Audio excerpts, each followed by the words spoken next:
ദൈവനാമം മഹത്വപ്പെടുമാറാകട്ടെ. പ്രിയ സഹോദരങ്ങളെ, എന്നെ കേൾക്കുന്ന ദൈവമക്കളെ, നിങ്ങളുടെ അടുത്തേക്ക് വീണ്ടും ദൈവവചനത്തിൽ നിന്നും ചില ചിന്തകളുമായി ഞാൻ വരികയാണ്. വിശുദ്ധ വേദപുസ്തകം നമുക്ക് നൽകുന്ന സത്യവചനങ്ങൾ എന്താണ് എന്ന് ചിന്തിക്കുവാൻ തക്കവണ്ണം പല വീഡിയോയിൽ കൂടെ ശ്രമിച്ചിട്ടുണ്ട്. വീണ്ടും അങ്ങനെ ഒരു ചിന്തയുമായി നിങ്ങളുടെ അടുത്തേക്ക് ഞാൻ വരികയാണ്.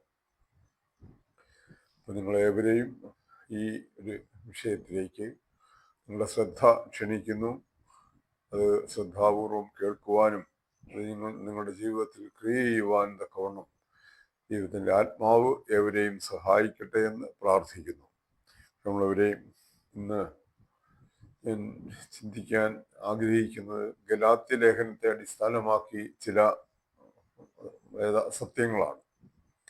വിശുദ്ധ പൗലോസ് അപ്പോസ്തലൻ എഴുതിയിരിക്കുന്ന ലേഖനങ്ങളിൽ പ്രധാനപ്പെട്ട ഒരു ലേഖനം തന്നെയാണ് ഗലാത്യ ലേഖനം.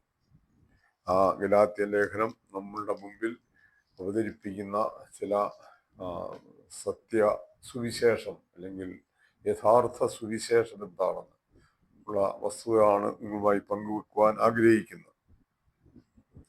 അപ്പോൾ അപ്പോസ്തലന്റെ എഴുത്തുകൾ അതിൻ്റെ ആധികാരികത എന്താണ് എന്ന് അപ്പോസ്തലൻ ആദ്യമേ തന്നെ പറയുന്നുണ്ട്. ഗലാത്യ ലേഖനം എഴുതുമ്പോൾ ഈ ഇപ്രകാരം താൻ എഴുതുന്ന ഈ ലേഖനത്തിന്റെ ആധികാരികത എന്താണ് ഇവിടെ പറയുന്നു.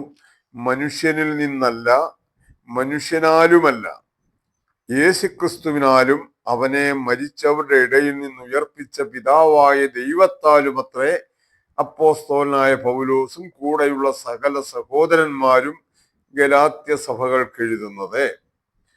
മനുഷ്യരിൽ നിന്നല്ല, മനുഷ്യനാലുമല്ല, യേശുക്രിസ്തുവിനാലും അവനെ മരിച്ചവരുടെ ഇടയിൽ നിന്ന് ഉയർപ്പിച്ച പിതാവായ ദൈവത്താലുമത്രേ അപ്പോസ്തലനായ പൗലോസും കൂടെയുള്ള സകല സഹോദരന്മാരും ഗലാത്യ സഭകൾക്ക് എഴുതുന്നത്.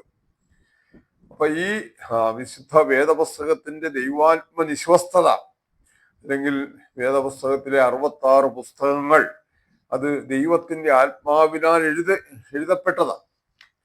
അപ്പൊ ഇത് അപ്പോസ്തലൻ പറയാം, ഇത് മനുഷ്യനാലല്ല. കാരണം ഇതിനു ശേഷം പല ഉപദേശങ്ങളും മനുഷ്യനിർമ്മിതമായിരിക്കുന്ന പല ഉപദേശങ്ങളും ക്രൈസ്തവ സഭയിലേക്ക് കടന്നു വന്നിട്ടുണ്ട്. അതാണ് അതിൻ്റെ അതുകൊണ്ട് തന്നെയാണ് അപ്പോസ്തലൻ അത് ആ ഒരു കാര്യം മുൻകണ്ടുകൊണ്ട് തന്നെയാ പറയുന്നത്. ഇത് മനുഷ്യരാലല്ല, പിന്നെയോ യേശുക്രിസ്തുവിനാലും പിതാവായ ദൈവത്താലും നൽകപ്പെട്ട വചനങ്ങളാണ് ഞാൻ ഈ എഴുതുന്നത്. പിന്നെ പറയാ, പിതാവായ ദൈവത്തിങ്കൽ നിന്നും നമ്മുടെ ദൈവവും പിതാവുമായവന്റെ ഇഷ്ടപ്രകാരം ഇപ്പോഴത്തെ ദുഷ്ടലോകത്തിൽ നിന്നും നമ്മെ വിടുവിക്കേണ്ടതിന് നമ്മുടെ പാപങ്ങൾ നിമിത്തം തന്നെത്താൻ ഏൽപ്പിച്ചു കൊടുത്തവനായി നമ്മുടെ കർത്താവായ യേശുക്രിസ്തുവിങ്കൽ നിന്നും നിങ്ങൾക്ക് കൃപയും സമാധാനവും ഉണ്ടാകട്ടെ. അപ്പൊ ഇതിനോടനുബന്ധമായി തന്റെ എഴുത്തിന്റെ ആധികാരികതയുടെ അനുബന്ധമായി അപ്പോസ്തലൻ പറഞ്ഞു തുടങ്ങുന്നത് എങ്ങനെയാ? അവിടെ പറയാ, മനുഷ്യന്റെ ഇപ്പോഴത്തെ അവസ്ഥ എന്താണെന്നാ കാണിക്കുന്നത്. നാം ഇപ്പോൾ ഒരു ദുഷ്ടലോകത്തിലാ. അവിടെ എന്ത് പറയും? ഇപ്പോഴത്തെ ദുഷ്ടലോകത്തിൽ നിന്ന് നമ്മെ വിടുവിക്കേണ്ടതിനും നമ്മുടെ പാപങ്ങൾ നിമിത്തം. ഇപ്പൊ വിടുവിക്കുവാൻ, ഈ ദുഷ്ടലോകത്തിൽ നിന്ന് നമ്മെ വിടുവിക്കുവാൻ ദൈവം എന്ത് മാർഗമാണ് സ്വീകരിച്ചിരിക്കുന്നത്? ആ ദുഷ്ട ലോകത്തിൽ ജീവിക്കുന്ന നമ്മൾ പാപപങ്കിലമായ ഒരു ജീവിതമാണ് നമുക്കുള്ളത്. ആ ഏദൻ തോട്ടത്തിൽ ആദ്യ പിതാവായിരിക്കുന്ന ആദാം ചെയ്ത പാപത്തിന്റെ ഫലമായി സകല മാനവരാശിയും പാപികളായി തീർന്നു. അതിന്റെ അനന്തര ഫലങ്ങൾ നാം ഓരോ ദിവസവും നമ്മുടെ ജീവിതത്തിൽ അനുഭവിച്ചുകൊണ്ടിരിക്കുക. അപ്പൊ അങ്ങനെയുള്ള ആ പാപങ്ങൾ നിമിത്തം, ആ പാപത്തിൽ നിന്ന് നമുക്കൊരു മോചനത്തിനുള്ള മാർഗം ദൈവം ഒരുക്കി. അതെന്താണ്? അങ്ങനെ മോചിപ്പിക്കുവാൻ തന്നെത്താൻ ഏൽപ്പിച്ചു കൊടുത്തവനായി നമ്മുടെ കർത്താവായ യേശുക്രിസ്തുവിങ്കൽ നിന്നും നിങ്ങൾക്ക് കൃപയും സമാധാനവും ഉണ്ടാകട്ടെ. അപ്പൊ ഗലാത്യ സഹോദരങ്ങൾക്ക് എഴുതുമ്പോൾ കർത്താവായ യേശുക്രിസ്തുവിങ്കൽ നിന്നും പിതാവായ ദൈവത്തിങ്കൽ നിന്നും നമുക്ക് ലഭിക്കേണ്ട കൃപകളെ കുറിച്ച് വളരെ വ്യക്തമായി പറയുക. ഇപ്പൊ യേശു ക്രിസ്തുവിങ്കിൽ നിന്ന് നമുക്കിങ്ങനെ കൃപ ലഭിക്കുവാൻ ഉള്ള അതിന്റെ ആധികാരികത ദൈവം തിമോത്തിയോസിന്റെ ലേഖനത്തിൽ അപ്പോസ്തലൻ പറയും, ദൈവം ഒരുവൻ, ദൈവത്തിനും മനുഷ്യർക്കും മധ്യസ്ഥനൊരുവൻ, എല്ലാവർക്കും വേണ്ടി മറുവിലയായി തന്നെത്താൻ കൊടുത്ത മനുഷ്യനാം ക്രിസ്തുയേശു. അപ്പൊ ദൈവത്തിനും മനുഷ്യർക്കും ഇടയിൽ മധ്യസ്ഥനാകുവാൻ അവകാശമുള്ള, അതിന് അധികാരമുള്ള ഒരൊറ്റ വ്യക്തിയുള്ളൂ. ദൈവത്തിനും മനുഷ്യനും മധ്യസ്ഥൻ ഒരുവൻ. ആ മധ്യസ്ഥനാകാനുള്ള അവന്റെ അവകാശം അവൻ എങ്ങനെ നേടിയെന്നുള്ളതാണ്. മനുഷ്യൻ നമുക്ക് വേണ്ടി അവൻ മറുവിലയായി തീർന്നു. ഈ ഭൂമിയിൽ നമുക്ക് അനേകായിരം മധ്യസ്ഥന്മാരെ നമ്മുടെ ക്രൈസ്തവ സഭ ഓരോ ദിവസവും സൃഷ്ടിച്ചു കൊണ്ടിരിക്കുന്നത് നമുക്ക് കാണാം. പക്ഷെ അവരൊന്നും ഇപ്രകാരം മധ്യസ്ഥനാകാനുള്ള അതിനുള്ള അവകാശം, അതിനുള്ള ഒരു യോഗ്യത നേടിയവരല്ല. ആ യോഗ്യത കർത്താവായ യേശുക്രിസ്തു മാത്രമാ. അവൻ നമുക്ക് വേണ്ടി കാൽവരിയിൽ യാഗമായി തീർന്നു എന്നുള്ളതാണ്. ഞാൻ ആ വിഷയത്തിലേക്കല്ല ഞാൻ പോകുന്നത്. അപ്പോൾ അവൻ മുഖാന്തരം നമുക്ക് എന്തുണ്ട്? കൃപയും സമാധാനവും ഉണ്ടാകട്ടെ.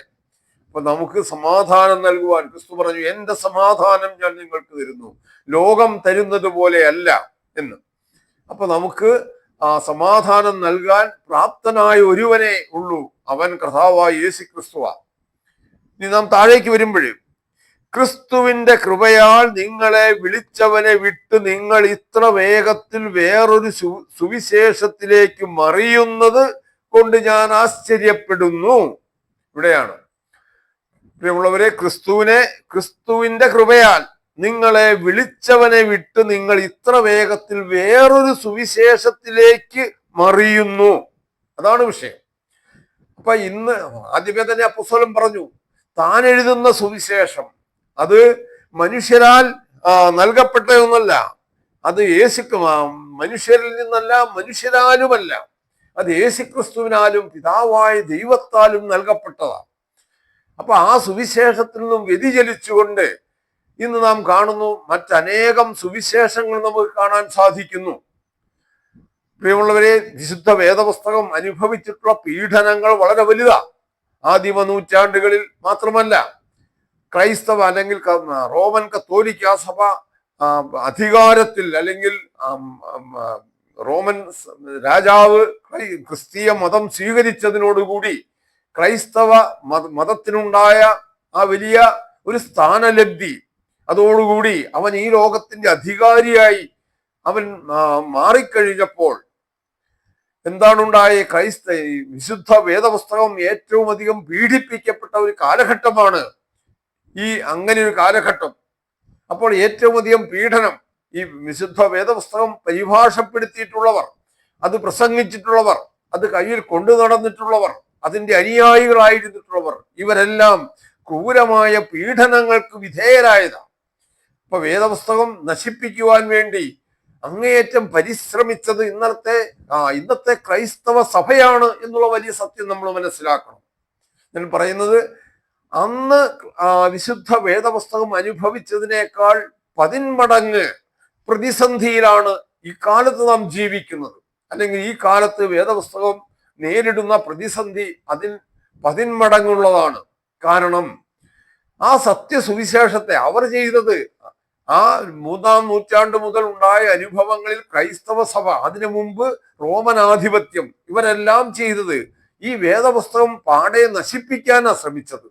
വേദപുസ്തകം വായിക്കുവാൻ ക്രൈസ്തവർക്ക് അനുവാദമില്ലായിരുന്നു. അപ്പൊ അങ്ങനെയുള്ള ഒരു പീഡനമേറ്റിരുന്നുവെങ്കിൽ ഇന്ന് അതല്ല. ഇന്ന് എല്ലാവരും വേദപുസ്തകം കയ്യിൽ കൊണ്ടു നടക്കുകയാണ്. പക്ഷെ എന്താ, ആ വേദപുസ്തകം ഇത്രയേറെ ദുർവ്യാഖ്യാനം ചെയ്യപ്പെട്ടിരിക്കുന്ന ഒരവസ്ഥ. അതാണ് പഴയതിനേക്കാൾ ഏറെ ദുഃഖകരമായിരിക്കുന്ന, പരിതാപകരമായിരിക്കുന്ന അവസ്ഥ. അതാ സത്യസുവിശേഷത്തെ ദുർവ്യാഖ്യാനം ചെയ്തുകൊണ്ട് നിരവധിയായിരിക്കുന്ന സഭകൾ ഇവിടെ രൂപപ്പെട്ടുകൊണ്ടിരിക്കുന്നു. ഇവിടെ അപ്പോസ്തലൻ പറയാം, അപ്പൊ നിങ്ങൾ ഇത്ര വേഗത്തിൽ വേറൊരു സുവിശേഷത്തിലേക്ക് മറിയുന്നത് കൊണ്ട് ഞാൻ ആശ്ചര്യപ്പെടുന്നു. അത് വേറൊരു സുവിശേഷം എന്നല്ല, ചിലർ നിങ്ങളെ കലക്കി ക്രിസ്തുവിന്റെ സുവിശേഷം മറിച്ചു കളവാൻ ഇച്ഛിക്കുന്നു എന്നത്രേ. നോക്ക, അപ്പം ഇവർ വേറൊരു സുവിശേഷത്തിലേക്ക് മറിയുന്നു എന്നല്ല. ആ പരിഭാഷ കുറച്ചുകൂടെ കൃത്യമായി നാം ആ ഭാഗം പരിഭാഷപ്പെടുത്തിയാൽ വേറൊരു സുവിശേഷം എന്നല്ല, അതൊരു സുവിശേഷമേ അല്ല എന്നാണ് അത് വായിക്കേണ്ടത്. അതൊരു സുവിശേഷമേ അല്ല. പിന്നെയോ ചിലർ കലക്കമുണ്ടാക്കി നിങ്ങളെ കലക്കി ക്രിസ്തുവിന്റെ സുവിശേഷം മറിച്ചു കളവാൻ ഇച്ഛിക്കുന്നു. അപ്പൊ ക്രിസ്തുവിന്റെ സത്യസുവിശേഷം മറിച്ചു കളയുവാൻ പിശാച് അനേകം മാർഗങ്ങൾ സ്വീകരിക്കുകയാണ്. അപ്പൊ അങ്ങനെ ഇന്ന് ഈ സത്യവചനത്തെ ദുർവ്യാഖ്യാനം ചെയ്തുകൊണ്ട് നിരവധിയായ സഭകൾ രൂപപ്പെട്ടു വരുന്നൊരു കാലത്താണ് നാം ജീവിക്കുന്നത്.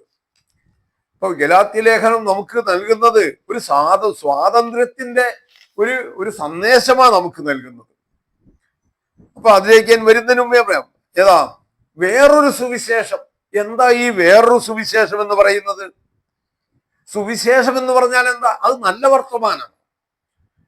ആ നല്ല വർത്തമാനം നാം ആദ്യം കേൾക്കുന്ന അബ്രഹാമിനോടാണ്. ഏതാ അബ്രഹാമിനോട് പറഞ്ഞു, നിന്റെ സന്തതി മുഖാന്തരം ഭൂഗോത്രങ്ങളെല്ലാം അനുഗ്രഹിക്കപ്പെടും. അപ്പൊ ശാപഗ്രസ്തമായിരിക്കുന്ന ഈ ഭൂമിയെയും അതിൽ വസിക്കുന്നവരെയും അനുഗ്രഹിക്കുവാൻ ദൈവം അബ്രഹാമിന്റെ സന്തതിയിൽ കൂടെ ഇവയെ അനുഗ്രഹിക്കുവാൻ ഒരു പദ്ധതി ദൈവം ഒരുക്കിയിട്ടുണ്ട് എന്നുള്ളതാ ഏറ്റവും വലിയൊരു സുവിശേഷം. അതിനുശേഷം ആ സന്തതി ആരാണ് എന്ന് ക്രിസ്തുവിന്റെ ജനനത്തിൽ നമുക്ക് കാണാൻ സാധിക്കും. അവിടെ ആട്ടിടയന്മാർ പാടുകയാ, സകല ജനത്തിനും ഉണ്ടാകുവാനുള്ള മഹാസന്തോഷം ഞാൻ നിങ്ങളോട് സുവിശേഷിക്കുന്നു. അപ്പൊ ക്രിസ്തുവിന്റെ ജനനത്തിൽ ഒരു സുവിശേഷമാണ്. ക്രിസ്തുവിന്റെ ജനനം മനുഷ്യവർഗത്തിനൊരു സുവിശേഷമാണ്, നല്ല വർത്തമാനമാണ്.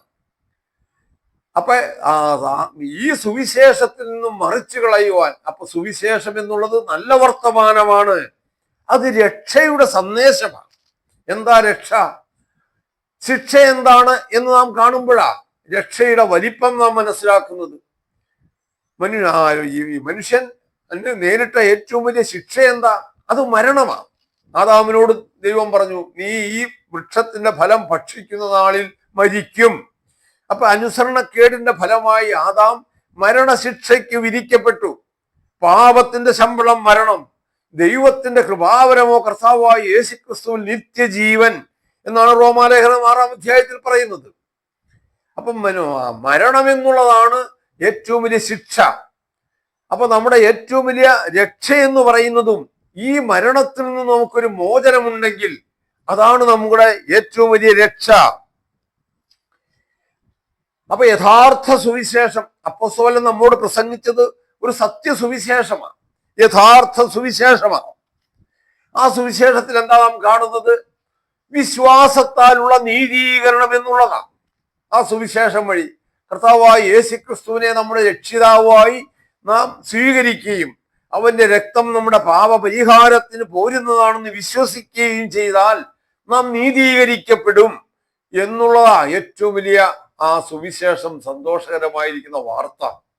അപ്പൊ കർത്താവായ യേശുക്രിസ്തു നമ്മുടെ പാപത്തിന് പരിഹാരമായിരിക്കുന്നു.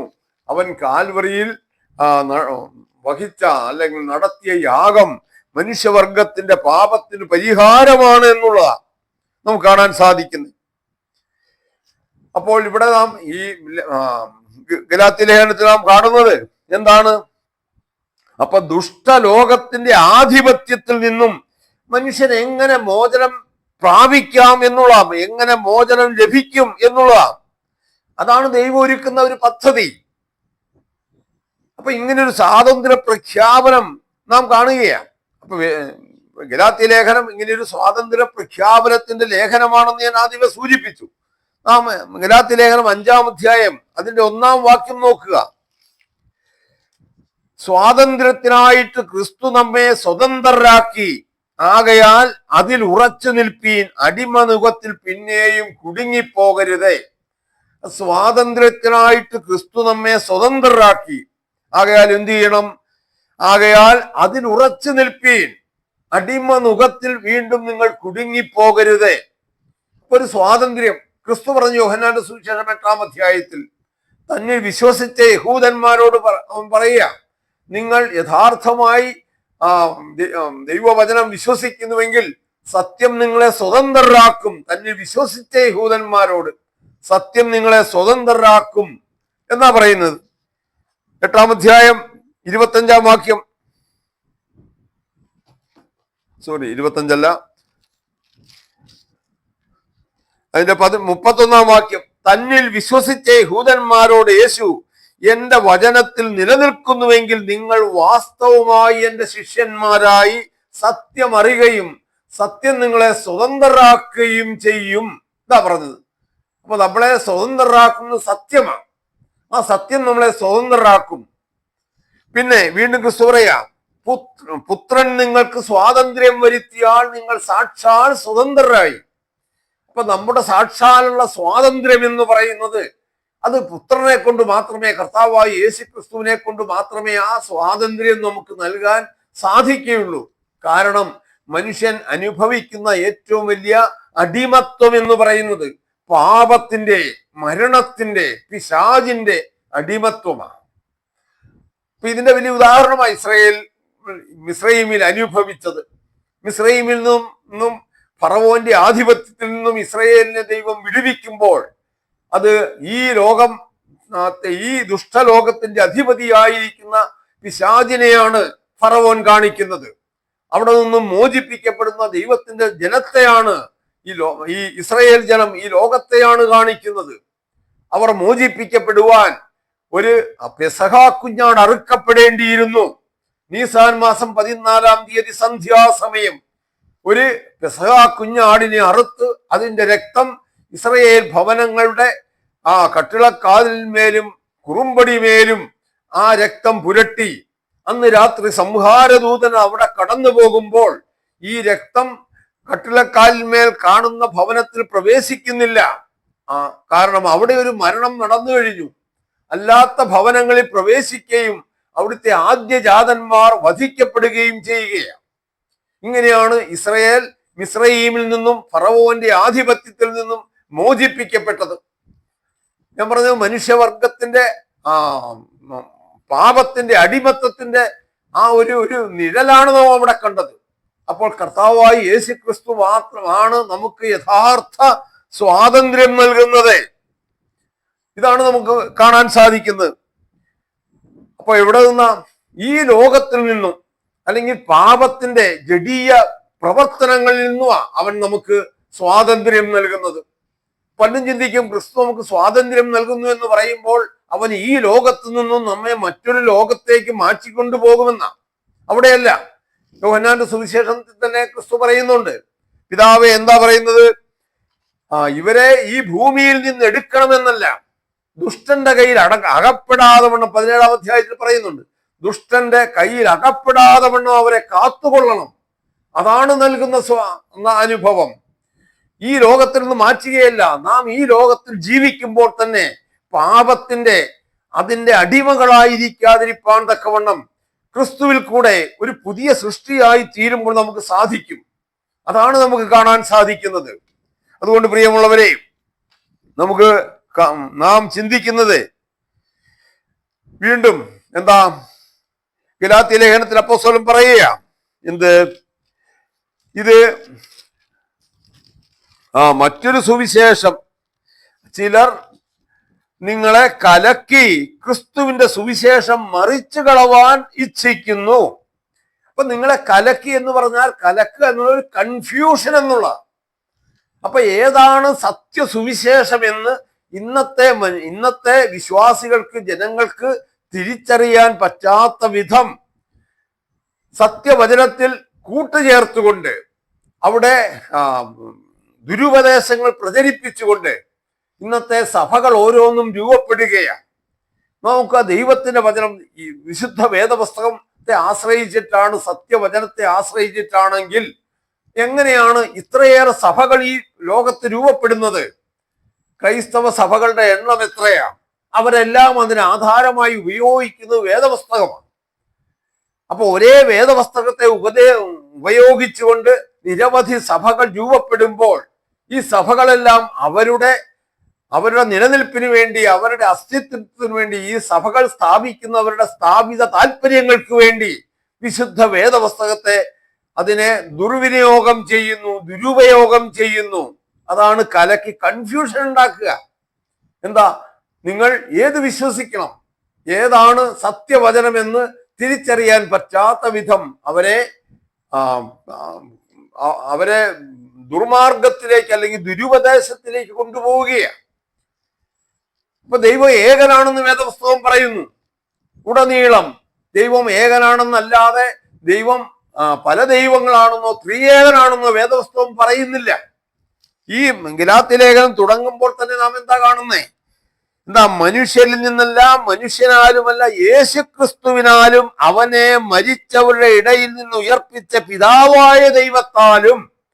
അപ്പൊ പിതാവായ ദൈവവും പുത്രനായ ക്രിസ്തുവും രണ്ട് വ്യക്തികളാണെന്നുള്ളത് വളരെ വ്യക്തമായി അപ്പോസ്തലൻ പറയുകയാണ്. അപ്പൊ അവനെ മരിച്ചവരുടെ ഇടയിൽ നിന്ന് ഉയർത്തെഴുന്നേൽപ്പിച്ചവൻ യേശുക്രിസ്തു തന്നെയാണ് പിതാവായ ദൈവമെങ്കിൽ എങ്ങനെയാണ് പിതാവായ ദൈവം അവനെ മരിച്ചവരുടെ ഇടയിൽ നിന്ന് ഉയർത്തെഴുന്നേൽപ്പിച്ചു എന്ന് പറയുന്നത്? എത്രയോ യുക്തിശൂന്യമാണ്. നമ്മളൊന്ന് ആലോചിച്ചു നോക്കിയേ. ഇപ്പൊ വീണ്ടും അപ്പോസ്തലൻ പറയാ, പിതാവായ ദൈവത്തിൽ നിന്നും നമ്മുടെ പിതാവും ദൈവവുമായവന്റെ ഇഷ്ടപ്രകാരം ഇപ്പോഴത്തെ ദുഷ്ടലോകത്തിൽ നിന്നും പിതാവായ ദൈവത്തിൽ നിന്നും നമ്മുടെ ദൈവവും പിതാവുമായവന്റെ ഇഷ്ടപ്രകാരം ഇപ്പോഴത്തെ ദുഷ്ടലോകത്തിൽ നിന്ന് നമ്മെ വിടുവിക്കേണ്ടതിന് നമ്മുടെ പാപങ്ങൾ നിമിത്തം തന്നെത്താൻ ഏൽപ്പിച്ചു കൊടുത്തവനായി നമ്മുടെ കർത്താവായ യേശുക്രിസ്തു. അപ്പൊ കർത്താവായ യേശുക്രിസ്തുവിനെയും പിതാവായ ദൈവത്തെയും വളരെ വ്യക്തമായി രണ്ട് വ്യക്തികളാക്കി ഇവിടെ കാണിക്കുക അപ്പോസ്തലൻ. എന്നിട്ട് നമ്മുടെ ക്രൈസ്തവ സഭ എന്താ പഠിപ്പിക്കുന്നത്? അവൻ ത്രിയേക ദൈവമാണ്. അത് വലിയ മർമ്മമാണ്. നമുക്ക് ആ കലക്കിക്കളെ കൺഫ്യൂഷൻ ഉണ്ടാക്കുക സാധാരണക്കാരുടെ ഇടയിൽ. ക്രിസ്തുവിന്റെ മരണം സകല പാപങ്ങൾക്കും പരിഹാരമാണ്, അത് ഒരിക്കലായി അർപ്പിച്ചതാണ് എന്ന് എബ്രായ ലേഖനം വളരെ വ്യക്തമായി നമ്മളോട് പറയുമ്പോഴേ നമ്മുടെ പൗരോഹിത്യ സഭകൾ ഇവിടെ കുർബാന കൊണ്ടുവന്നിരിക്കുക. ഈ കുർബാന ആചരിക്കുക വഴിയാണ് നമുക്ക് പാപമോചനമെന്ന് അവർ പഠിപ്പിക്കുന്നത്. നമുക്ക് കൺഫ്യൂഷൻ ഉണ്ടാക്കുക, ഇവിടെ സാധാരണക്കാരുടെ ഇടയിൽ കൺഫ്യൂഷൻ ഉണ്ടാക്കുക. ക്രിസ്തുവേശു അങ്ങനെ പറഞ്ഞാൽ കൺഫ്യൂഷൻ ഉണ്ടാക്കുന്ന എത്രയോ വിശ്വാസങ്ങൾ, ജപമാല അല്ലെങ്കിൽ നൊവേന, കുർബാന, കുംഭസാരം, വിശുദ്ധന്മാരുടെ കബറിടങ്ങൾ സന്ദർശിച്ചാൽ, അവിടെ മെഴുകുതിരികൾ കത്തിച്ചാൽ പാപമോചനമുണ്ടാകും എന്നെല്ലാം വിശ്വസിപ്പിക്കുമ്പോൾ ദൈവത്തിന്റെ വചനം എന്താ പറയുന്നേ? നമുക്ക് രക്ഷ പ്രാപിക്കാൻ മറ്റൊരു മാർഗവുമില്ല, ഒരൊറ്റ മാർഗമേ ഉള്ളൂ എന്നുള്ളതല്ലേ നമ്മൾ പറയുന്നത്. അതെന്താ? കർത്താവായ യേശുക്രിസ്തുവിന്റെ മരണത്തിൽ, അവന്റെ യാഗത്തിൽ, ആ പുണ്യാഹ രക്തത്തിൽ നാം വിശ്വസിക്കുക. അപ്പൊ വിശ്വാസം വഴിയാണ് ഈ പറയുന്ന നീതീകരണം ലഭിക്കുന്നത് എന്നുള്ളതല്ലേ നമ്മുടെ വേദപുസ്തകം പഠിപ്പിക്കുന്നത്. അബ്രഹാം ദൈവത്തിൽ വിശ്വസിച്ചു, അതവന് നീതിയായി കണക്കിട്ടു എന്നാ പറയുന്നത്. അബ്രഹാം ദൈവത്തിൽ വിശ്വസിച്ചു, അതവന് നീതിയായി കണക്കിട്ടു. അപ്പൊ ഇത് അബ്രഹാമിന് നീതിയായി കണക്കിടാൻ അവന്റെ വിശ്വാസമാണ് അടിസ്ഥാനമായത്. അങ്ങനെ നാം കാണുമ്പോൾ എന്താ? അപ്പൊ ക്രിസ്തു യേശുവിലെ വിശ്വാസത്തിന്റെ അപ്പുറം രക്ഷയ്ക്ക് നമുക്ക് മറ്റ് കർമ്മമാർഗങ്ങൾ വേണം. ക്രിസ്തുയേശുവിലുള്ള വിശ്വാസം മാത്രം പോരാ, മറ്റ് കർമ്മമാർഗങ്ങൾ കൂടെ അനുഷ്ഠിച്ചാലേ നമുക്ക് രക്ഷ ലഭിക്കൂ എന്നുള്ളത് നമ്മുടെ ക്രൈസ്തവ സഭകൾ ഓരോ ദിവസവും അത് ഉരുവിട്ടുകൊണ്ടിരിക്കുക. വിശ്വാസികളെ, ആത്മാവിനെ പറഞ്ഞു തെറ്റിദ്ധരിപ്പിച്ചുകൊണ്ടിരിക്കുക. നമ്മൾ നോക്കുക. അപ്പൊ ക്രിസ്തുയേശുവിലെ വിശ്വാസം മാത്രം പോരാ, നമ്മൾ അനുഷ്ഠിക്കുന്ന കർമ്മങ്ങൾ വേണം. അതുവഴി കുർബാന, കുംഭസാരം, മറ്റ് നേർച്ച കാഴ്ചകൾ, പുണ്യസ്ഥലങ്ങൾ സന്ദർശിക്കൽ, ഇതെല്ലാം വേണം. എങ്കിൽ മാത്രമേ നമുക്ക് രക്ഷ ഉണ്ടാവൂ എന്നുള്ള ആ ഒരു പഠിപ്പിക്കൽ വരുമ്പോൾ അത് സത്യവചനത്തെ കലക്കിക്കളയുന്നതല്ലേ, അത് കൺഫ്യൂഷൻ ഉണ്ടാക്കുന്നതല്ലേ. നമ്മൾ ആലോചിക്കുക. ഇപ്പൊ റോമാലേഖനം 3-ാം അധ്യായത്തിന്റെ 21-ാം വാക്യത്തിൽ ഇങ്ങനെ പറയുന്നത്, അല്ലെ 4:16 ഇങ്ങനെ പറയുക, അതുകൊണ്ട് കൃപാദാനമെന്ന് വരേണ്ടതിന് വിശ്വാസത്താൽ അത്രേ അവകാശികളാകുന്നത്. അപ്പൊ ദൈവത്തിന്റെ കൃപ അത് ദാനമാണ്. അത് അങ്ങനെ വരേണ്ടതിന് എന്താ? വിശ്വാസത്താൽ അത്രേ നാം അവകാശികളാകുന്നത്. അപ്പൊ നമ്മുടെ പ്രവർത്തികൾ കൊണ്ടല്ല, പുണ്യപ്രവർത്തികൾ കൊണ്ടല്ല നമുക്ക് ലഭിക്കുന്ന, അത് ദൈവത്തിന്റെ ദാനമാണ് ഈ കൃപ. റോമാലേഖനം 3-ാം അധ്യായം 21-ാം വാക്യം പറയുന്നതിന് ഒരു വ്യത്യാസവുമില്ല, എല്ലാവരും പാപം ചെയ്ത് ദൈവ തേജസ് ഇല്ലാത്തവരായി തീർന്നു. വിശ്വസിക്കുന്നവർക്ക് അവൻ തന്റെ രക്തം മൂലം പ്രായശ്ചിത്തമാകുവാൻ ദൈവം അവനെ പരസ്യമായി നിർത്തിയിരിക്കുന്നു. നോക്ക, എന്താ പറഞ്ഞേ? ഒരു വ്യത്യാസവുമില്ല, എല്ലാവരും പാപം ചെയ്ത് ദൈവ തേജസ് ഇല്ലാത്തവരായി തീർന്നു. പിന്നെ വിശ്വസിക്കുന്നവർക്ക് അവൻ തന്റെ രക്തം മൂലം പ്രായശ്ചിത്തമാകുവാൻ ദൈവം അവനെ പരസ്യമായി നിർത്തിയിരിക്കുന്നു. അപ്പൊ വിശ്വാസം വഴിയാണ് നമുക്ക് രക്ഷ വരുന്നത്, പ്രവർത്തികളിൽ കൂടെ അല്ല എന്ന് ഒരു വ്യത്യാസവുമില്ല. എല്ലാവരും പാപം ചെയ്ത് ദൈവ തേജസ് ഇല്ലാത്തവരായി തീർന്നു. നോക്ക, ഇങ്ങനെ ദൈവ തേജസ് ഇല്ലാത്തവരാണ് മനുഷ്യർ മുഴുവൻ എന്ന് ദൈവത്തിന്റെ വചനം നമ്മോട് പറയുമ്പോൾ, സത്യസുവിശേഷം നമ്മോട് പറയുമ്പോൾ, നമുക്ക് എന്ന് ആശ്രയിക്കാനും നമുക്ക് മധ്യസ്ഥരായി തീരുവാനും തക്കവണ്ണം എത്രയോ മധ്യസ്ഥന്മാരെയാ സഭ ഇവിടെ സൃഷ്ടിച്ചുകൊണ്ടിരിക്കുന്നത്. കഴിഞ്ഞ ആഴ്ചയും 8 പേരെ മധ്യസ്ഥന്മാരായിട്ട് പ്രഖ്യാപിച്ചു. നമ്മൾ നോക്കുക. അപ്പോൾ എന്താ? ദൈവവചനത്തിന് ഇവരുടെ വിശ്വാസവുമായി എന്ത് ബന്ധമുണ്ട്? അപ്പൊ അതാ അപ്പോസ്തലൻ പറഞ്ഞ നിങ്ങൾ കേട്ട ഈ സുവിശേഷം വിട്ട് നിങ്ങൾ ഇത്ര വേഗം മറ്റൊരു സുവിശേഷത്തിലേക്ക് തിരിയുന്നു എന്ന് പറയുന്നത്. അപ്പൊ വീണ്ടും നമുക്ക് കാണാൻ സാധിക്കും, ഞങ്ങൾ നിങ്ങളോട് അറിയിച്ചതിന് വിപരീതമായി ഞങ്ങളാകട്ടെ സ്വർഗത്തിൽ നിന്നൊരു ദൂതനാകട്ടെ നിങ്ങളോട് സുവിശേഷം അറിയിച്ചാൽ അവൻ ശപിക്കപ്പെട്ടവൻ എന്നാ പറയുന്നത്. അപ്പൊ ഞങ്ങൾ നിങ്ങളോട് അറിയിച്ച സുവിശേഷത്തിന് വിരുദ്ധമായി ഞങ്ങൾ തന്നെ വീണ്ടും വന്ന് പറയുകയോ സ്വർഗത്തിൽ നിന്നൊരു ദൂതൻ തന്നെ വന്ന് പറയുകയോ ചെയ്താൽ അവൻ ശപിക്കപ്പെട്ടവനാണ്. ഇതാ പറയുന്നത്. എങ്കിൽ നാം നോക്കുക, ഈ പറയുന്ന നമ്മുടെ രക്ഷയ്ക്ക് ആധാരമായി ഇന്ന് നമ്മുടെ സഭകൾ നമുക്ക് ആചരിക്കാൻ തരുന്ന ഏതെങ്കിലും ആചാരങ്ങൾ വിശുദ്ധ വേദപുസ്തകം അനുശാസിക്കുന്നതാണോ എന്ന് നിങ്ങൾ ചിന്തിക്കണം. പ്രിയമുള്ളവരെ, നിങ്ങളോട് ഇത് പറയുമ്പോൾ, പുരോഹിതന്മാരും ഉപദേശിമാരും ഒക്കെ ഇത് പറയുമ്പോൾ നിങ്ങൾ ചിന്തിക്കണം, ഇത് വേദപുസ്തകം അനുശാസിക്കുന്നതാണോ എന്ന് ചിന്തിക്കാൻ നിങ്ങൾക്ക് സാധിക്കണം. അതിനുവേണ്ടിയാ, അത് മാത്രമേ എന്റെ ലക്ഷ്യമുള്ളൂ. നിങ്ങൾക്ക് അങ്ങനെ ഒരു ചിന്ത നിങ്ങളിൽ ഉണ്ടാക്കുക, ഉളവാക്കുക എന്നുള്ളതേ ഉള്ളൂ. അപ്പോൾ ഇവിടെ പറയുന്നു എന്ത്? ഞങ്ങളാകട്ടെ സ്വർഗത്തിൽ നിന്നൊരു ദൂതനാകട്ടെ നിങ്ങളോട് സുവിശേഷം അറിയിച്ചാൽ അവൻ ശപിക്കപ്പെട്ടവൻ. ഇപ്പൊ വീണ്ടും നാം വരിക, എന്താ ഇവിടെ പറയുക? ന്യായപ്രമാണത്തിന്റെ പ്രവർത്തികളെ കുറിച്ച് പിന്നെ പറയുക. 4-ാം അധ്യായത്തില് ന്യായപ്രമാണത്തിന് കീഴിൽ ഇരിപ്പാൻ ഇച്ഛിക്കുന്നവരെ നിങ്ങൾ ന്യായപ്രമാണം കേൾക്കുന്നില്ലയോ? ഇത് പറയുമ്പോൾ നാം ആ പശ്ചാത്തലത്തിലേക്ക് ഒരു നിമിഷം ഒന്ന് പോകണം. എന്താ പശ്ചാത്തലം? ആദിമ ക്രൈസ്തവരെന്ന് പറയുന്നത് ഏറെയും അവർ യഹൂദന്മാർ ക്രിസ്ത്യാനികളായി തീർന്നവരാ, ക്രിസ്തുവിനെ സ്വീകരിച്ചിട്ടുള്ളവരാ, യഹൂദ മതത്തിൽ നിന്നും കൺവേർട്ട് ചെയ്തു വന്നിട്ടുള്ളവരാ ആദിമ ക്രൈസ്തവർ എല്ലാവരും തന്നെ. പിന്നീടാണ് ജാതികളിൽ നിന്ന് ക്രിസ്തുവിനെ സ്വീകരിക്കുന്ന ഒരു വിഭാഗം ഉണ്ടാകുന്നത്. ഇപ്പൊ ആദിമ നൂറ്റാണ്ടിൽ യഹൂദന്മാരാണ്. പക്ഷെ യഹൂദന്മാർക്ക് ദൈവം നൽകിയ ഏറ്റവും വലിയൊരു പ്രമാണമുണ്ട്, അത് ന്യായപ്രമാണമായിരുന്നു.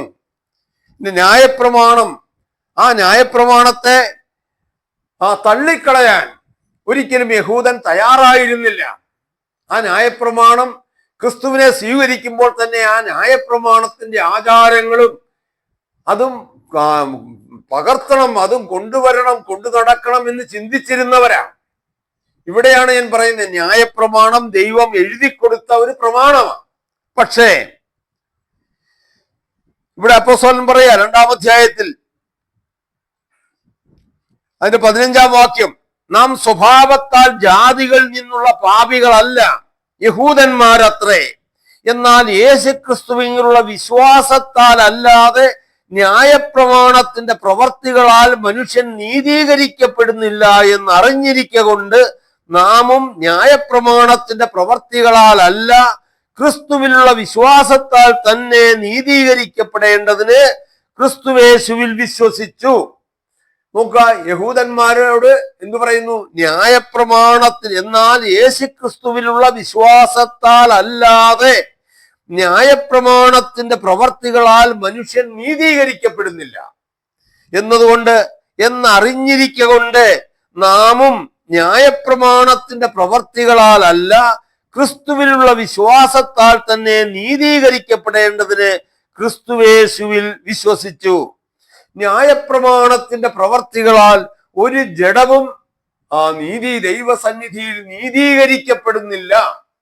അപ്പൊ ന്യായപ്രമാണത്തിന്റെ പ്രവർത്തികളാൽ നീതീകരിക്കപ്പെടാം എന്ന് വിശ്വസിച്ചിരുന്ന യഹൂദൻ അവർ ക്രിസ്തീയ മതം സ്വീകരിക്കുമ്പോൾ മുഖ്യമായും പരിച്ഛേദനയാണ് അവർ ആചരിക്കാൻ അവർ ഏറെ താല്പര്യപ്പെട്ടത്. ഇവിടെ ഞാൻ പറയുന്നത്, ഇവിടെ ന്യായപ്രമാണം എന്നുള്ളത് ദൈവദൂതന്മാരാൽ എഴുതി കൊടുക്കപ്പെട്ട ഒരു പ്രമാണമാണ്. മോശയ്ക്ക് 430 ആണ്ട് കഴിഞ്ഞിട്ടുണ്ടായ ന്യായപ്രമാണം എന്നാ പറയുന്ന മറ്റൊരു ഭാഗത്ത് 430 ആണ്ട് കഴിഞ്ഞിട്ടുണ്ടായ ന്യായപ്രമാണം അബ്രഹാമിന് ദൈവം നൽകിയ വാഗ്ദത്തത്തെ നീക്കുവാൻ തക്കവണ്ണം അതിന് പ്രാപ്തിയുള്ളതല്ല എന്ന്. അപ്പൊ അബ്രഹാമിന് ദൈവം വാഗ്ദത്തം കൊടുത്തു. ആ വാഗ്ദത്തം, അബ്രഹാമിന് കൊടുത്ത വാഗ്ദത്തം എന്താ? നിന്റെ സന്തതി മുഖാന്തരം ഭൂഗോത്രങ്ങളെല്ലാം അനുഗ്രഹിക്കപ്പെടും. അപ്പൊ ആ വാഗ്ദത്തം അബ്രഹാമിന് ലഭിച്ചതിന് ശേഷം 430 ആണ്ട് കഴിഞ്ഞിട്ടാണ് ഈ ന്യായപ്രമാണം മോശ മുഖാന്തരം ഇസ്രായേലിന് ലഭിക്കുന്നത്. പക്ഷെ ആ ന്യായപ്രമാണം ദൈവം എഴുതിക്കൊടുത്തതാ. പക്ഷെ ആ എഴുതിക്കൊടുത്ത ന്യായപ്രമാണത്തിന് പോലും ദൈവം അബ്രഹാമിന് കൊടുത്ത വാഗ്ദത്തത്തിൽ നിന്നും ദൈവത്തെ മാറ്റുവാൻ, ആ പ്രമാണം ക്യാൻസൽ ചെയ്യാൻ സാധിക്കയില്ല. ഇത് ഞാൻ പറയുമ്പോൾ മറ്റൊരു കാര്യമുണ്ട്. നമ്മൾ ഈ സുവിശേഷം ജനങ്ങളോട് പറയുമ്പോൾ ഇന്ന് അനേകരും പറയുന്നത്, ഞങ്ങളുടെ പാരമ്പര്യമുണ്ട്, പാരമ്പര്യമാണ് ഏറ്റവും വലുത്, വേദപുസ്തകമൊക്കെ എന്നാ ഉണ്ടായേ? ഇങ്ങനെ ചോദിക്കുന്ന പലരുമുണ്ട്. ആരാ വേദപുസ്തകം എഴുതിയത്? അപ്പൊ ഇവിടെ സഭയുടെ പാരമ്പര്യങ്ങൾക്കാണ് പരമപ്രധാനമെന്ന് അവരെ തെറ്റിദ്ധരിപ്പിക്കുക, കൺഫ്യൂഷൻ ഉണ്ടാക്കുക. അവരോട് പറയുന്നു, വേദപുസ്തകം നിങ്ങൾ വായിക്കണ്ട, ഇവിടെ സഭയുടെ പ്രമാണങ്ങൾ, ആചാരങ്ങൾ, അനുഷ്ഠാനങ്ങൾ മതി. അപ്പൊ ഈ ഒരൊറ്റ കാര്യം നിങ്ങൾ ചിന്തിച്ചാൽ മതി. ദൈവം എഴുതി കൊടുത്ത ന്യായപ്രമാണത്തെക്കാൾ വലിയൊരു പാരമ്പര്യം യഹൂദനുണ്ടോ? എങ്കിൽ ക്രിസ്ത്യാനിക്കും എന്തു പാരമ്പര്യമാ ഉള്ളത്? ഏതാണ്ട് 2 നൂറ്റാണ്ടുകളോളം ഈ ഒരു പാരമ്പര്യത്തിൽ കൂടെ അല്ല പോയത്. AD 325 കുസ്തന്തീനോസ് എന്ന് പറയുന്ന ജാതീയ രാജാവ് ക്രിസ്തുമതം സ്വീകരിക്കുകയും ഈ നിഖ്യാ സുന്നഹദോസിന്റെ അധ്യക്ഷനായി ഇരിക്കുകയും ചെയ്തു. നോക്കുക, ഒരു ദൈവിക കാര്യത്തിൽ തീരുമാനമുണ്ടാക്കാൻ ആരാണ് അധ്യക്ഷനായ സഭയ്ക്ക് അല്ലെങ്കിൽ ആ സുന്നഹദോസിന്? അതൊരു ജാതീയ രാജാവാ. അയാൾക്കത്ര ദൈവത്തിന്റെ വചനം, സുവിശേഷം അയാൾക്കത്ര അറിയാം. താൽക്കാലിക നേട്ടങ്ങളും ലാഭങ്ങളും അയാൾക്കുള്ളൂ. ഇന്ന് അനേകം ക്രൈസ്തവ സംഘടനകളും കോടതിയിൽ കയറിയിറങ്ങിയ ഗവൺമെന്റുമായി വാദിക്കുക തങ്ങളുടെ അവകാശങ്ങൾക്ക് വേണ്ടി. ഇവിടെ ദൈവിക പദ്ധതികൾ നടപ്പാക്കാൻ പട്ടാളത്തിന്റെയും ഗവൺമെന്റിന്റെയും കോടതിയുടെയും സഹായം ചോദിക്കുക. ഇങ്ങനെ അത്രയും അധപ്പതിച്ചു പോയില്ലേ നമ്മുടെ ക്രൈസ്തവ സഭ? ഒന്ന് ആലോചിച്ച് നോക്കിയേ. എത്രയേറെ സഭകൾ എന്തിന്റെ അടിസ്ഥാനത്തിലാ? ഇപ്പൊ യാക്കോബ സഭ എത്രയായിട്ടുണ്ട്? എന്തിന്റെ അടിസ്ഥാനത്തിലാ? സിംഹാസനം ആരുടേതാണെന്നാ, അതിന്റെ അടിസ്ഥാനത്തിലാ. അന്ത്യോക്യയിലെ സിംഹാസനത്തിലാണോ ശക്തി, അതോ വേറെ സിംഹാസനത്തിലാണോ ശക്തി? കത്തോലിക്ക സഭയിൽ എത്രയുണ്ട്? പെന്തക്കോസ്ത് സഭകൾ എത്രയാ ഉള്ളത്? ഇതൊക്കെ എന്തിന്റെ അടിസ്ഥാനത്തിൽ? അധികാരത്തിന് വേണ്ടി മാത്രം. സുവിശേഷമല്ല അവർക്ക് വിഷയം. ക്രിസ്തുവേശുവിന്റെ രക്തം നമുക്ക് നൽകുന്ന പാപമോചനമല്ല അവർക്ക് വിഷയം. അവർക്ക് അധികാരം വേണം, സ്ഥാനമാനങ്ങൾ വേണം, പണം വേണം, സമ്പത്തുണ്ടാക്കണം. ഇതിനു വേണ്ടി വിശുദ്ധ വേദപുസ്തകത്തെ എന്ത് ചെയ്യുന്നു? ദുർവ്യാഖ്യാനം ചെയ്യുന്നു. അപ്പോൾ ന്യായപ്രമാണത്തിന്റെ പ്രവർത്തികളാൽ ഒരു ജഡവും ദൈവസന്നിധിയിൽ നീതീകരിക്കപ്പെടുകയില്ല എന്നുള്ള വളരെ വ്യക്തമായി അപ്പോസ്തലൻ നമ്മളോട് പറയുകയാണ്. എന്നിട്ട് ഞാൻ വീണ്ടും ഈ 5-ാം അധ്യായത്തിലേക്ക് വരുന്നു. ഏതാ സ്വാതന്ത്ര്യത്തിനായിട്ട് ക്രിസ്തു നമ്മെ സ്വതന്ത്രരാക്കി, ആകയാൽ അതിൽ ഉറച്ചു നിൽപ്പീൻ. അപ്പൊ എന്ത് സ്വാതന്ത്ര്യമാ? ഞാൻ ആദ്യമേ സൂചിപ്പിച്ചു, ഈ ലോകത്തിൽ നിന്നും നമ്മെ മാറ്റുക എന്നുള്ളതല്ല.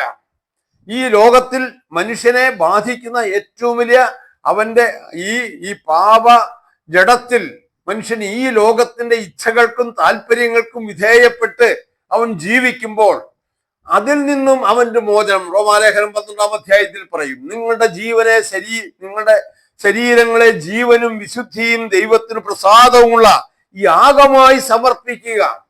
അപ്പൊ ഈ ലോകത്തിന് അനുരൂപരാകാതെ ദൈവേഷ്ടം എന്തെന്ന് കണ്ട് ദൈവഹൃതപ്രകാരം ജീവിക്കുവാൻ നമുക്ക് സാധിക്കുന്നുവെങ്കിൽ, നമ്മുടെ സ്വഭാവത്തെ നാം മാറ്റിയെടുക്കുന്നുവെങ്കിൽ, നാം ഈ പാപത്തിന്റെ ബന്ധനത്തിൽ നിന്നും ക്രിസ്തുവേശുവിലുള്ള വിശ്വാസം വഴി സ്വാതന്ത്ര്യം പ്രാപിക്കുന്നവരാണ്. അപ്പൊ നാം ഒരു കാലത്ത് പിശാചിന് ദാസന്മാരായിരുന്നു. അപ്പോൾ നാം ചെയ്തതെല്ലാം പിശാചിന് യോജിക്കുന്ന ഈ ലോകത്തിന്റെ പ്രവൃത്തികളായിരുന്നു. ഇവിടെ എന്തൊക്കെയുണ്ട്? മദ്യപാനം, വെറിക്കൂത്ത്, അങ്ങനെയുള്ള എല്ലാ ദുസ്വഭാവങ്ങളും, സ്നേഹമില്ല, പക, വിദ്വേഷം. ഈ റോമാലേഖനം, ഈ ഗലാത്യ ലേഖനം 5-19 വാക്യത്തിൽ ഇങ്ങനെയാ പറയുന്നത്: ജഡത്തിന്റെ പ്രവൃത്തികളോ ദുർനടപ്പ്, അശുദ്ധി, ദുഷ്കാമം, വിഗ്രഹാരാധന, ആഭിചാരം, പക, പിണക്കം, ജാരശങ്ക, ക്രോധം, ശാഠ്യം, ദുന്നുപക്ഷം, ഭിന്നത, അസൂയ, മദ്യപാനം, വെറിക്കൂത്ത് മുതലായവ. അപ്പൊ ഇതാണ് പാപത്തിന്റെ പ്രവൃത്തികളിലാണ്. അപ്പൊ ദൈവം നമുക്ക് സ്വാതന്ത്ര്യം തരുമ്പോൾ ഇങ്ങനെയുള്ള പ്രവൃത്തികളിൽ നിന്നും നമുക്ക് നമ്മുടെ സ്വഭാവത്തെ മാറ്റി നിർത്തി ദൈവത്തിന് കൊള്ളാകുന്നവരായി, ദൈവത്തിനും മനുഷ്യർക്കും, നമ്മുടെ സൃഷ്ടരായിരിക്കുന്നവർക്കും കൊള്ളാവുന്നവരായി ജീവിപ്പാൻ നമുക്ക് സാധിക്കുക എന്നുള്ളതാണ്. താഴെ പറയാ, ആത്മാവിന്റെ ഫലമോ സ്നേഹം, സന്തോഷം, സമാധാനം, ദീർഘക്ഷമ, ദയ, പരോപകാരം, വിശ്വസ്തത, സൗമ്യത, ഇന്ദ്രിയജയം. ഈ വകയ്ക്ക് വിരോധമായി ഒരു ന്യായപ്രമാണവുമില്ല. ക്രിസ്തുവേശുവിലുള്ളവർ ജഡത്തെ അതിന്റെ രാഗമോഹങ്ങളോടുകൂടി ക്രൂശിച്ചിരിക്കുന്നു. ഇതാണ് ക്രിസ്തു നമുക്ക് നൽകുന്ന സ്വാതന്ത്ര്യം. ഇതാണ് ക്രിസ്തു നമുക്ക് തരുന്ന രക്ഷയുടെ വലിയൊരു ഭാഗം, പ്രിയമുള്ളവരെ. അതുകൊണ്ട് ഇവിടെ നമുക്ക് കാണാൻ സാധിക്കുന്നത് എന്താ? പ്രവർത്തികളാലുള്ള നീതീകരണത്തെക്കാൾ അല്പം നമുക്ക് വിശ്വാസത്താലുള്ള നീതീകരണം ആണ് കർത്താവ് നമുക്ക് വേണ്ടി നമ്മളോട് ആവശ്യപ്പെടുന്നത്. 4-ാം അധ്യായം 3-ാം വാക്യം ഇങ്ങനെയാ പറയുന്നത്: നാം ശിശുക്കളായിരുന്നപ്പോൾ ലോകത്തിന്റെ ആദി പാഠങ്ങളിൽ കീഴ് അടിമപ്പെട്ടിരുന്നു. അപ്പൊ നാം അടിമകളായിരുന്നു.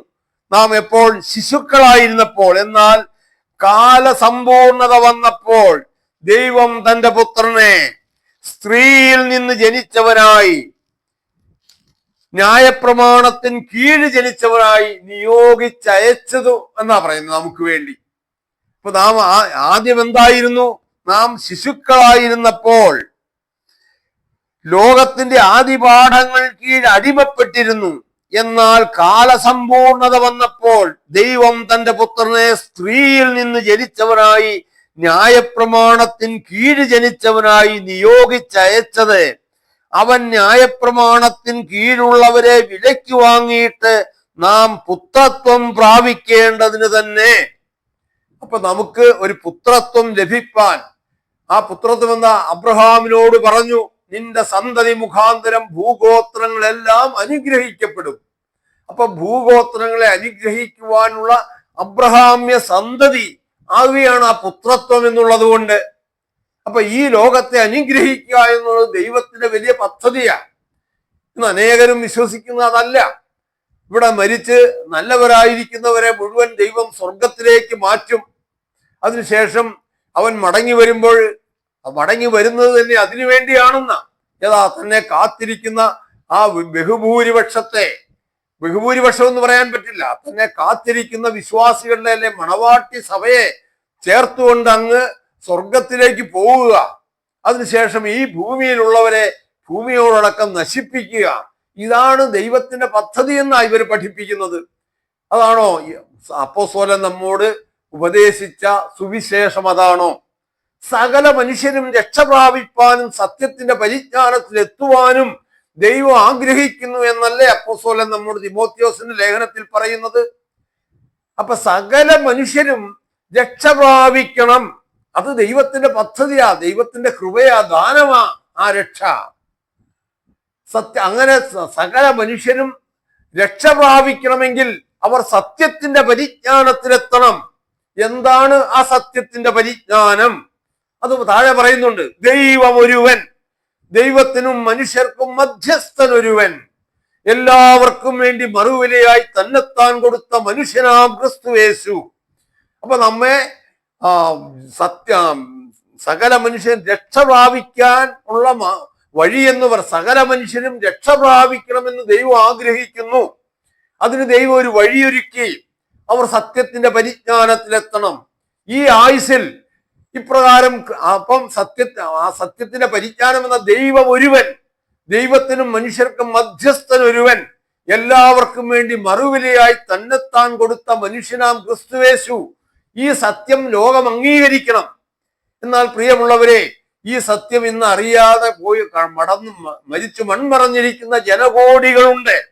കർത്താവായ യേശുക്രിസ്തു ദൈവത്തിന്റെ പുത്രനാണെന്നും അവനിവിടെ ജനിച്ചത് മനുഷ്യവർഗത്തിന്റെ പാപപരിഹാരാർത്ഥം ഒരു യാഗമായി, ഒരു പെസഹ കുഞ്ഞാടായി അവതരിച്ചതാണെന്നും ജനിച്ചതാണെന്നും അറിയാൻ കഴിയാതെ മരിച്ചു മൺമറഞ്ഞിരിക്കുന്ന ജനകോടികളുണ്ട്. അവരെങ്ങനെ രക്ഷയിലേക്ക് വരും? അവരെ ജീവനിലേക്ക് കൊണ്ടുവരണ്ടേ? അവർക്ക് ക്രിസ്തുവിനെ അറിയുവാനുള്ള ഒരു അവസരം കൊടുക്കണ്ടേ? ദൈവം നീതിമാനാണ്, അവന്റെ ന്യായവിധി നീതിയുള്ള ന്യായവിധിയാണെന്ന് പറയുമ്പോൾ ഇപ്രകാരം ക്രിസ്തുവിനെ അറിയുവാൻ അവസരം കൊടുക്കാതെ ബഹുഭൂരിപക്ഷത്തെയും ഇന്നത്തെ മതവിശ്വാസം അനുസരിച്ച് നിത്യ നരകത്തിലേക്ക് തള്ളിക്കളയുന്നത് നീതിമാനായ ഒരു ദൈവത്തിന് ചെയ്യാൻ പറ്റുന്നതാണോ? അവന് ചേരുന്നതാണോ? നമ്മൾ ചിന്തിക്കണം. അപ്പോൾ അങ്ങനെ ചോദിച്ചാൽ ഇങ്ങനെയുള്ളവർ അനേകരും തരുന്ന മറുപടി എന്താണെന്നറിയോ? അവർക്ക് ന്യായപ്രമാണമുണ്ടെന്ന്. ക്രിസ്തു വരുന്നതിന് മുമ്പുള്ളവർക്ക് ന്യായപ്രമാണമുണ്ട്. ന്യായപ്രമാണം യഹൂദന് കൊടുത്തതാണ്. ഇനി ന്യായപ്രമാണം ലഭിക്കാത്ത ജാതികൾ അവരുടെ മനസാക്ഷി അനുസരിച്ച് ജീവിച്ചാൽ മതി, അതാണ് അവരുടെ ന്യായപ്രമാണം എന്ന് ഒന്ന് ചിന്തിച്ചു നോക്കിയേ.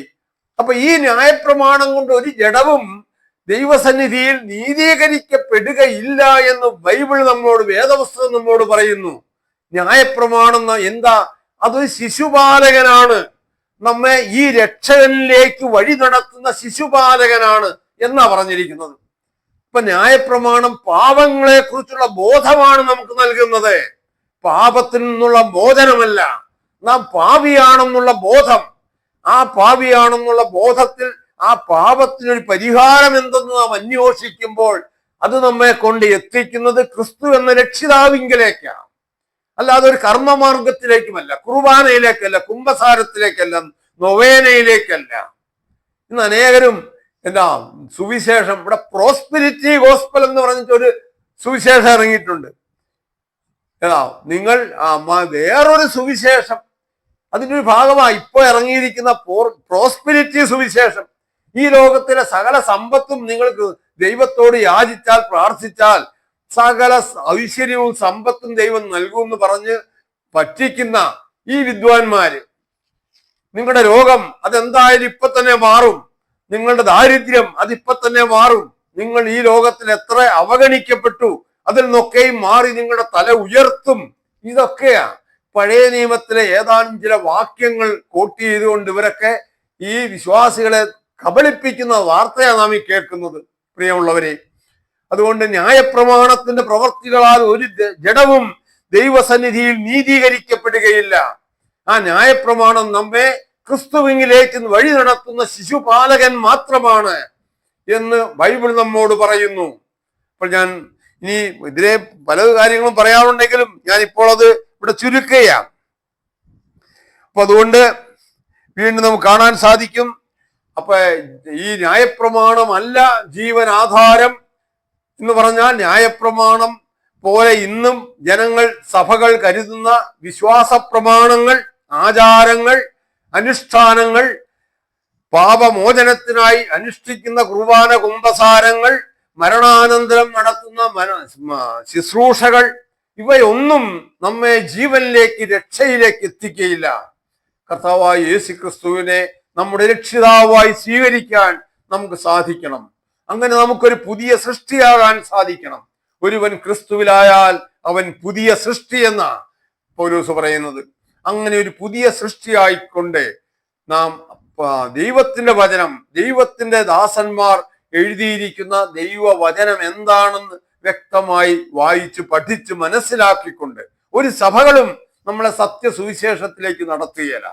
എല്ലാ സഭകളും അവരുടേതായ ആശയങ്ങൾ മറ്റുള്ളവരിലേക്ക് കുത്തിവെക്കാൻ വേണ്ടി സ്ഥാപിക്കുന്നതായി സഭകൾ.